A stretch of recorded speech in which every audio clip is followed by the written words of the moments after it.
Madame la Présidente Rajavi, Mesdames, mes amis du Conseil national de la résistance iranienne, Mesdames, Messieurs,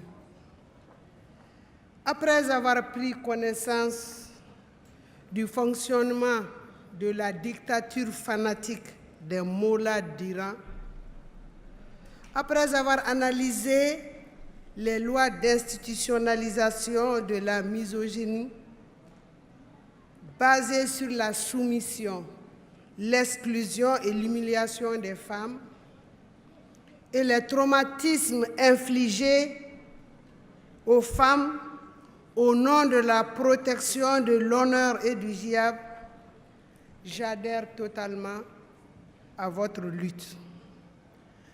Après avoir écouté la présidente Rajavi, j'affirme ici avec force que soutenir votre lutte est un devoir qui s'impose à tous les citoyens du monde, notamment les citoyennes éprises de paix et de justice. J'ai été invité ici pour faire une déclaration. Hélas, je n'ai plus rien à déclarer face à ces atrocités après tout ce qui a été dit. J'ai plutôt des questions à partager avec vous. Pourquoi la communauté internationale, à travers l'ONU, ne se sent-elle pas interpellée par les graves sévices infligés aux femmes iraniennes quotidiennement et de façon permanente? La deuxième question, n'est-il pas évident que les lois et les pratiques en Iran, permettant par exemple le licenciement des femmes juges pour la seule raison qu'elles sont femmes, ou rabaissant l'âge du mariage de 18 ans à 9 ans et confinant les femmes à leur devoir de procréation, sont en contradiction avec les principes de la Charte des Nations Unies à laquelle a adhéré la République islamique d'Iran. Il faut reconnaître que quand l'Iran adhérait à la Charte, ce n'était pas la République islamique d'Iran. La République islamique d'Iran est-elle exclue du champ d'application de la Déclaration universelle des droits de l'homme de 1948 qui accorde la protection de la vie, de l'intégrité physique, de l'inviolabilité de la personne, du droit au travail, de la liberté de penser, de la liberté de travail? S'il est vrai que les droits de l'homme sont des droits essentiels à notre existence comme êtres humains, et que sans ces droits, nous ne pouvons pas exercer pleinement nos qualités humaines, notre intelligence, notre talent et notre spiritualité, devons-nous, nous tous, nous résigner à l'idée d'exclusion des Iraniennes du groupe des humains?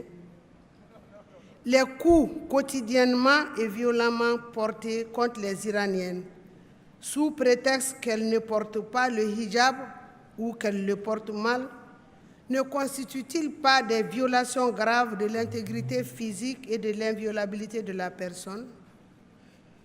Les lois iraniennes permettent aux pères, aux grands-pères, aux maris de sévir à volonté sur leurs petites filles, leurs épouses, et même d'avoir droit de vie et de mort sur elles en toute impunité. La communauté internationale doit-elle laisser se poursuivre ces tragédies à huis clos? Madame la Présidente Rajavi, Mesdames, Messieurs, j'ai connu beaucoup de tragédies. En ex-Yougoslavie, j'ai vu les viols collectifs. J'ai vu les miliciens croates se mettre en rang et violer les épouses un à un devant leurs maris. J'ai vu les adultes séparer des enfants et des adolescents, et les adultes ont été fusillés, exterminés. J'ai connu le cas de l'Ouganda, où les lycéennes de 12 ans à 16 ans ont été enlevées par les rebelles de Joseph Kony et distribuées entre les combattants comme des épouses. La plupart d'elles sont décédées à la suite des accouchements parce que c'était des grossesses précoces. Mais tout cela, toutes ces tragédies que je vous décris, ont été suivies par une réaction de la communauté internationale, par des poursuites judiciaires contre les suspects. Malheureusement, il y a eu le cas des 200 collégiennes enlevées par Boko Haram, aussi distribuées comme épouses entre les combattants, et qui, certainement, sont les porteuses de bombes aujourd'hui. Avant leur enlèvement, on n'avait pas connu de cas de bombes portées par les femmes. C'est depuis qu'elles sont entre les mains de ces terroristes qu'on voit les femmes qui s'éclatent et les filles qui s'éclatent dans les places des marchés. Dans mon propre pays, au Mali, où nous sommes musulmans à 95%, à la faveur d'une guerre de rébellion, les djihadistes ont occupé le nord de notre pays. Les femmes aussi ont été victimes de viols collectifs, de mariages forcés, de lapidation, entre autres. Et là aussi, des poursuites sont engagées, même si les moyens de notre justice ne sont pas à mesure de faire face à tous les cas signalés. En tout cas, il y a cette volonté de poursuite et de mettre fin à l'impunité. Pour conclure, du tribunal militaire international de Nuremberg à la CPI, en passant par les tribunaux ad hoc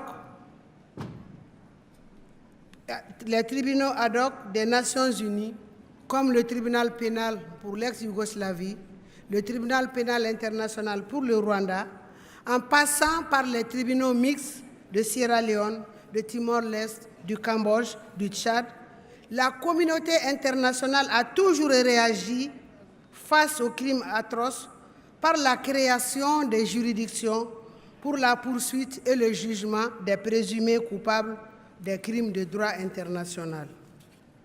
Il est temps qu'elle se réveille enfin pour la tragédie iranienne. En effet, si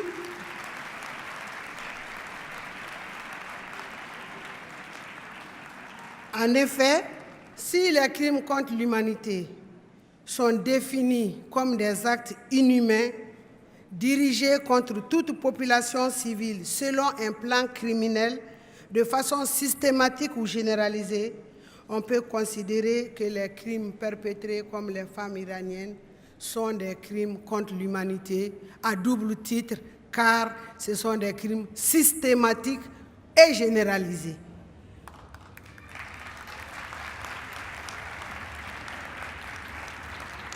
Donc, on peut considérer que les actes perpétrés par les milices dédiées à la soi-disant promotion de la vertu et de la promotion sont des crimes qui ne doivent pas rester impunis.